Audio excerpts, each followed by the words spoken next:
Welcome back. Tonight's book is called The Last Stop on Market Street. Words by Matt De La Pena, pictures by Christian Robinson.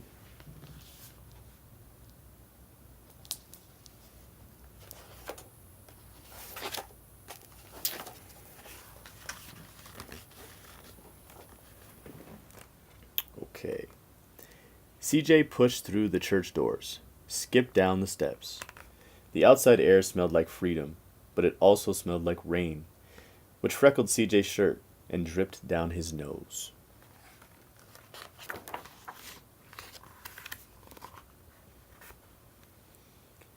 He ducked under his Nana's umbrella, saying, "How come we gotta wait for the bus and all this wet?"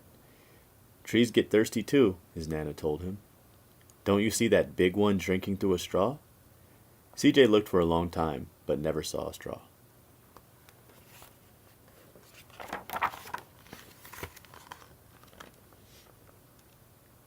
From the bus stop, he watched water pool on flower petals. He watched rain patter against the windshield of a nearby car. His friend Colby climbed in, gave CJ a wave, and drove off with his dad. "Nana, how come we don't got a car?"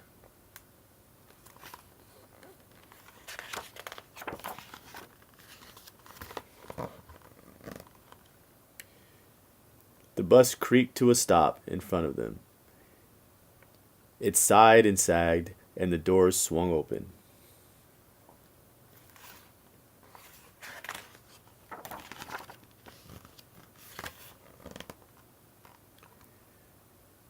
"What's that I see?" Mr. Dennis asked. He pulled a coin from behind CJ's ear, placed it in his palm. Nana laughed her deep laugh and pushed CJ along. They sat right up front. The man across the way was tuning a guitar. An old woman with curlers had butterflies in a jar. Nana gave everyone a great big smile and a good afternoon. She made sure CJ did the same.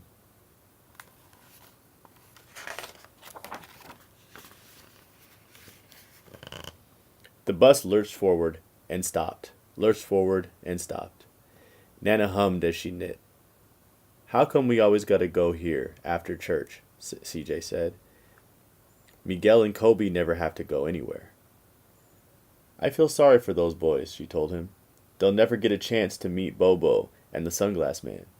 And I hear Trixie got herself a brand new hat." CJ stared out the window, feeling sorry for himself.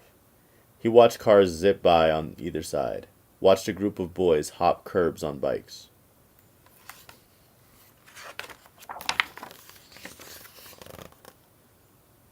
A man climbed aboard with a spotted dog. CJ gave up his seat. "How come that man can't see?" "Boy, what do you know about seeing?" Nana told him. "Some people watch the world with their ears." "That's a fact. Their noses, too," the man said, sniffing at the air. "That's a mighty fine perfume you're wearing today, ma'am." Nana squeezed the man's hand and laughed her deep laugh.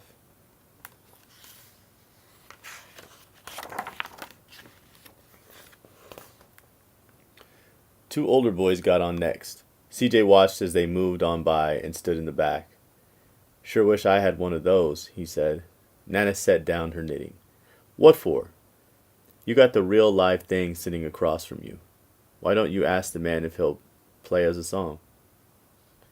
CJ didn't have to. The guitar player was already plucking strings and beginning to sing. To feel the magic of music," the blind man whispered, "I like to close my eyes." Nana closed hers too. So did CJ, and the spotted dog.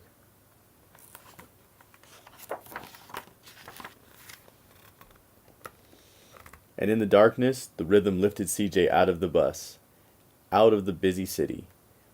He saw sunset colors swirling over crashing waves, saw a family of hawks slicing through the sky, saw the old woman's butterflies dancing free in the light of the moon. CJ's chest grew full, and he was lost in the sound, and the sound gave him the feeling of magic.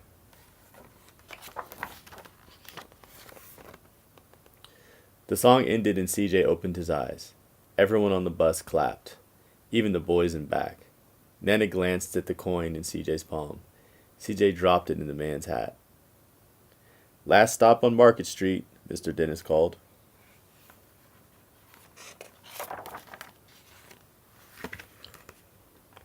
CJ looked around as he stepped out of the bus. Crumbling sidewalks and broken down doors, graffiti tagged windows and boarded up stores. He reached for his Nana's hand. How come it's always so dirty over here? She smiled and pointed to the sky. Sometimes when you're surrounded by dirt, CJ, you're a better witness for what's beautiful.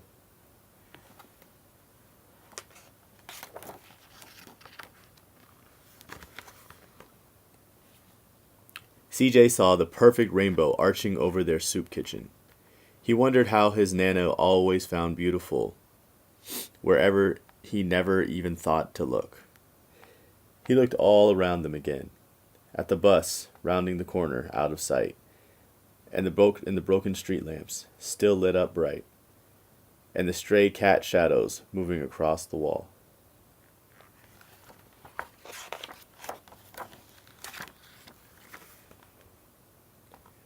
When he spotted their family's faces in the window, he said, "I'm glad we came."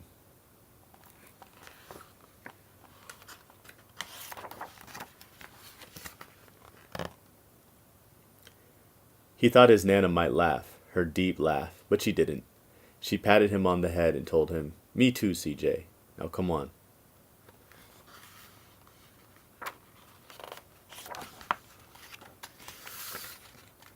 The end. So that was Last Stop on Market Street. Yeah, I like that book. It shows how everyone has an advantage and a disadvantage in life, and so some of his friends maybe that are better off and they have cars, maybe their disadvantage in life is that there's so many other people that they don't meet, and so many opportunities maybe to meet other people or help other people that they just maybe don't see because of the lives that they lead. And so, I think it's a good message that, CJ's Nana always points out the silver lining or the beautiful things in life. All right. I hope you like that book, and I'll see you tomorrow with another book.